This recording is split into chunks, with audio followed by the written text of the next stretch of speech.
7 years ago, I was standing on stage doing a speech about lovegasms. I wasn't prepared, I didn't have great slides, I didn't have a great message, and it was one of the worst speeches of my life. And I committed to myself after that I would be one of the best public speakers that people can see, and the best that I'm proud of for doing the work myself. And so that's why I've spent so much time and energy becoming a great public speaker. And I want to show you the exact things to do, and also that you're doing wrong today. I've done some other speeches at Fincon or Big Omaha in front of thousands of people, and I've internalized those things over the past 5 years to become a stronger speaker, and I'm going to show you exactly how to become a stronger speaker. Here are the 3 main things I've found to make an epic speech. So recently at Fincon, I told people that if I would have stayed working at Intel instead of starting Sumo.com, I would have made almost more money staying in my corporate job. Does that surprise you? So here's tip number 1. Teach them something counterintuitive. You want them to say this phrase, "Oh, I didn't know that." "Oh, that's surprising." If you can get the audience to think that, they're gonna like you. Here's the second thing to make an epic speech. Give them something they can do today. Give them something so that they can get a result and associate it with you today. Here's an example. Have them text someone. I did a speech where I said text someone and ask them for feedback. Text a friend, and you could do this right now. I want you to text a friend you know and say, what is something you like about me and what is something you think I can improve? When I spoke at SumoCon, I had everyone try to make $1 million throughout the whole audience within the 1 hour of my speech. And that was from making more money with your existing customers, saving money, or starting something new. And so people did it, and literally people made hundreds of dollars or saved thousands of dollars from like canceling services, and they got results instantly. So in your speech, can you give them something to do where they will get a result that they can go home with? Number 3, and this is the most important part when you're making an epic speech. If you can remember nothing else than what I'm talking about, this is the most important part. Use stories. And you should be using this in almost all aspects of your business, but especially during a speech, people remember stories. Do you guys remember the story I told at the beginning of this video? You probably remember a little bit. You were at something, you spoke, a bunch of people, you won something, exactly. But if I just told you like, hey, I went up and did a speech and here are 3 things to do, you probably wouldn't remember it as much as actually telling stories. So utilize stories in your speeches.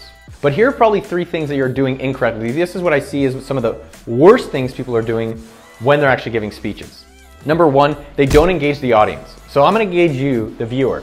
Go leave a comment below. How many times do you hear a speaker talking? "Hello, I can read off slides that I know you can read, but I will just keep reading even though I know you can read, and I'm not gonna really talk to you."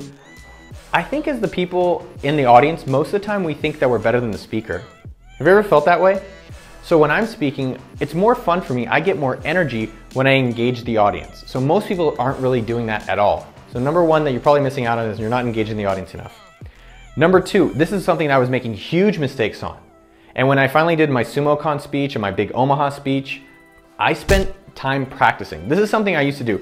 I'd put together crappy slides, and then I would just go up on stage and give a speech, and it would generally do okay. I'm mildly charismatic, moderately good looking, and I can kind of put something together, but I didn't practice at all. So when I did my Fincon speech about how I made $1 million, I practiced that for a year. And I believe Brene Brown or J.K. Rowling, when they spoke at TED, they practiced for 6 months for a 17-minute speech. So you've got to put in a lot more practice in what you're doing. Number 3, this one actually surprised me as well, things that I make a mistake on and a lot of other people make a mistake on. Pay someone to make your slides better. Go use Fiverr or Freelancer, or Mark at Sumo.com actually helped me make my slides great. If you present something stronger, people will actually take it more seriously. And this surprised me. It would also help clarify your message versus something shitty. If you put up something shitty, what do you think they're gonna think about you? So put a little money to invest in your slides. Get your intro to represent you well. What do I mean? When I used to come on stage, I used to say, Noah Kagan, he likes tacos. And how many times when you hear a speaker, it says, this person did this, and they did that, and they did that, and they did that, and you took them a little bit more seriously. And maybe if you weren't even aware of it, it was subconscious. And so when I changed my speeches, I stopped saying, because I used to be like, oh, I don't want you to brag about me. And I know it's not about the bragging or the ego, it's just that when you get on stage then, it's already set a precedent that they're gonna be more interested in hearing what you have to say. So get a better opening, or Joe Polish has like an opening video, which gets people hyped up for them if you wanna go to the next level of it. This is another surprising one. dress the part. I already told you about your slides, I told you about your opening. Think about how you want to come across to the audience that you're speaking to. It is your job to have them be impressed, not theirs. If it's a bad speech, if it's the audience don't like it, you know whose responsibility it is? Gotcha, it's you. Here's another bonus one if you weren't even surprised about this, and I learned this from a David Data sex workshop.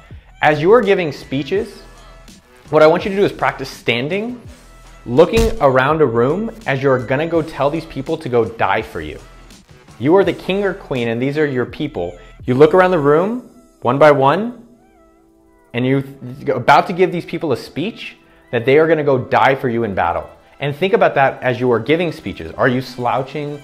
Are you kind of timid? Are you looking up? Or are you actually saying something that you believe in and you want the audience to believe in? I really love that point. How do you become not afraid of getting on stage, right? Or speaking in front of a room, even in your business or at a business? Here are things that I do that help me become not afraid when going on stage, because I still get a little, right?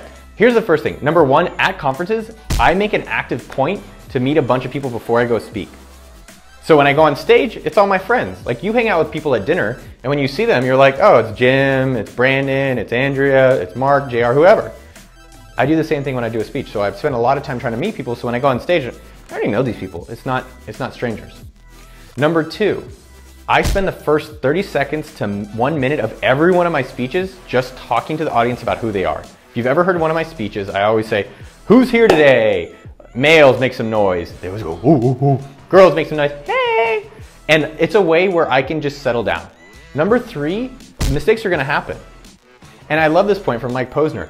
The audience, you can actually embrace the mistakes and have fun with it. Don't worry and sweat it if it doesn't go as planned. Let them know, oh, that didn't even work out. Don't worry about that slide.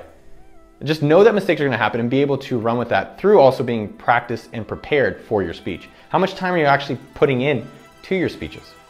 Number four, I actually record my speeches and I'll watch them again, which is awkward. If you wanna get good at something, you have to review your work and look for ways to improve it. That's the only way you're gonna be able to evolve. And when I record my speeches, I've had Anton and Eamon, including multiple other people, watch me so that they can give me feedback on how to make it a great speech. I would say also, if you're scared of doing speeches, if 100 people or 500 people seem like a lot, and you're just gonna look at the slides, one, just go practice in front of smaller groups of strangers. So there's Toastmasters, or friends, or coworkers, or church, or soccer, synagogue, whatever it is, go do that. And number six, if you're afraid of speaking, a great way to actually improve and be surprised is go think of your favorite speaker. Is it Stephen Colbert? Is it Noah Kagan? Is it Martin Luther King? I'm not in the league of any of those guys. Go on YouTube and commit to watching 1 hour of their speeches and write down what things they did that you want to do for yourself. Look, so I talked to you about public speaking today. Now I want you to go watch one of my favorite speeches of all times by Art Williams. It's called the Just Do It speech. It's amazing. It'll give you a lot of tips and advice about how to do a great speech. Plus, he's got an awesome message. Go check him out.